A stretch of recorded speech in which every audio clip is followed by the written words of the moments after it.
Main man, made man here. Y'all know how I get down. We talking boxing, man.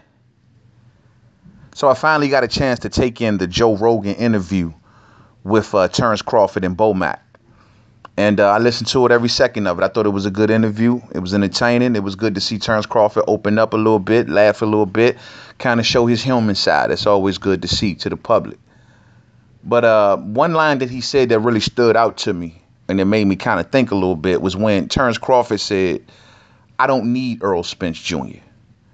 And that made me start thinking, does Terance Crawford, the #1 pound for pound fighter, formerly undisputed champion, does he need a Errol Spence in his career to make his career complete? And the answer to me is simple. I think the answer is yes. He does need Errol Spence Jr. Make no mistake about it. All right, I'm a huge Terance Crawford fan. I think he's a phenomenal fighter, a gifted fighter, a supreme talent. #1 pound for pound fighter on the planet. I take no achievements away from him. But at the end of the day, Terance Crawford needs a victory against another great fighter before the sun sets, in my opinion.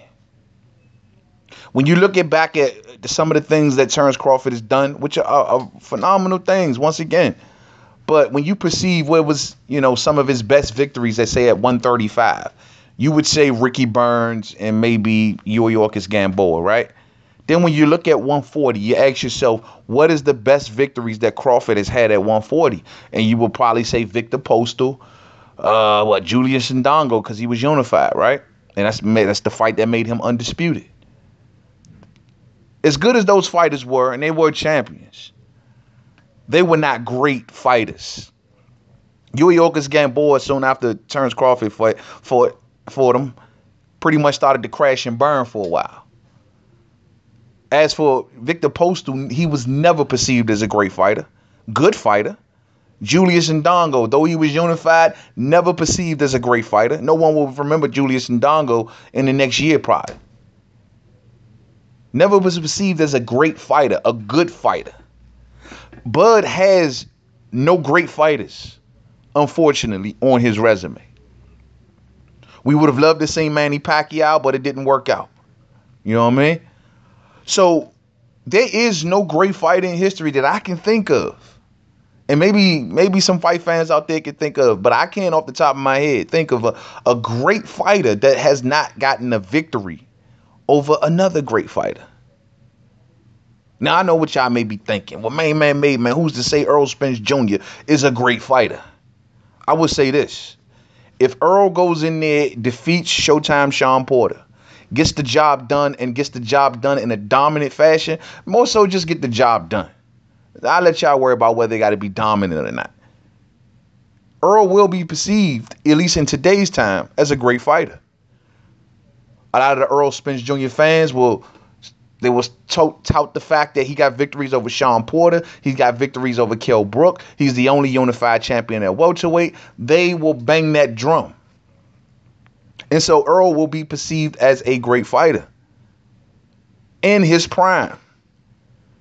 If Terance Crawford gets that head on his wall, it takes him to, he's already more than likely a Hall of Famer, but it puts him in that first battle. It just makes it complete. It leaves no room for criticism on the career of Terance Crawford. It leaves no room. Maybe Terance Crawford may feel as though he doesn't need Errol Spence Jr. because of his previous accomplishments. And he does know he's headed to the Hall of Fame with or without Errol Spence Jr. So maybe that's why he feels that way. He's content with what he's achieved, or he's not. And I also understand he doesn't want to make himself look like a desperate groupie, running behind Errol, because that's how fighters take control of negotiations, when they see your desperation. So Terance is not trying to allow his desperation to show. But deep down, I really believe that he really wants to fight Errol Spence Jr. This fight has been talked about too long. The pressure is too high. This is the reason why him and his promoter has been squarely talking about that fighter. Now, don't get me wrong. A fight against Danny Garcia, his true rival, that would be just as good. That'd be just as good. You know what I mean? But your rival, the yin to your yang, the Joker to your Batman, your arch nemesis at the moment is ERROL Spence Jr. Though you and Danny got the history, and I would love to see that fight. And he was your villain at one point in time. Maybe still is. But I know for sure, judging by, the way the wind is blowing, judging by what the fans are talking about, judging by these things, your nemesis today is ERROL Spence Jr. Without a doubt. Especially now that Keith Thurman is not on top, is not on the mountaintop no more. Your arch nemesis, without a doubt, is ERROL Spence Jr. And when the fans, or when the pressure of the fight fans gives you a nemesis, you have to beat that nemesis. How would it have looked if, say Floyd would have retired without fighting Manny? He wouldn't have been content in retirement as a fighter. Crawford wouldn't be content in retirement as a fighter if he didn't face ERROL Spence Jr. He will always be sitting at home thinking about what if. Earl still got a long way to go. Earl still got other weight classes he's looking to go up to. His story is far from being, ended. Crawford is more closer to the end. Judging and listening to what Terance Crawford said in the interview, he wants to be out of boxing by his mid-30s. Crawford will be turning 32 years old soon. So the point I'm making is that before the sun sets on Terance Crawford's career, he needs the ERROL Spence Jr. He's already perceived as a great fighter. But it's going to be people, it just wouldn't, the debates that will go on and on and on if he doesn't fight ERROL Spence Jr., it'd be frustrating for the fans, to be honest with you. The big what if question. And that's why I think that Terance Crawford does need ERROL Spence. I think that every fighter needs a nemesis. I think that every fighter needs that equal that's across from them. It makes each other relevant. Look at Caleb Plant and David Benavidez. They're nemesis right now. That story is baked.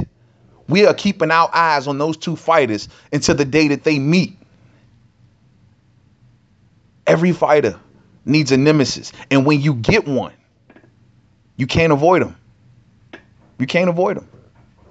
This is why I lost a lot of respect for Danny Garcia, for that exact reason. So we'll see. So I'm going to leave it right there, man. So to the next video, Main Man Made Man. Don't forget to subscribe. Twitter, Made Man 511. Facebook, Main Man Made Man Boxing Forum. Instagram, Main Man Made Man. Yeah, man. So don't forget tonight, we talking boxing going down tonight. Looking forward to tonight's show, man. But yeah, man, that's just something to think about. I mean, like I said, I get where Bug's coming from. I get his point of view. I do. Man, I understand how he's feeling. I mean, when you number one pound for pound, or perceived as the number one pound for pound fighter in the world, been a champion in every class, two-time millennial, the whole nine, of course you feel some kind of way. You got an ego too.